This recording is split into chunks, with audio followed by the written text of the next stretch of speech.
16ই December মহান বিজয় দিবস। সবাইকে জানাই বিজয়ের অগ্রিম শুভেচ্ছা।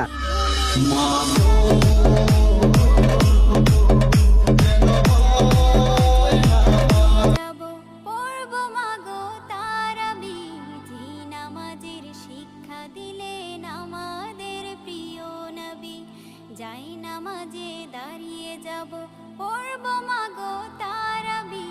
যেই নামাজের শিক্ষা দিলেন আমাদের প্রিয় নবী। রোজ হাসরে ধন্য হব মহান প্রভুর দিদারে। সারা দিনের ক্লান্তি ভুলে সুখটা নিব ইফতারে। রোজ হাসরে ধন্য হব মহান প্রভুর দিদারে। সারা দিনের ক্লান্তি ভুলে সুখটা নিব ইফতারে। সিহরি খাবো রাখবো রোজ।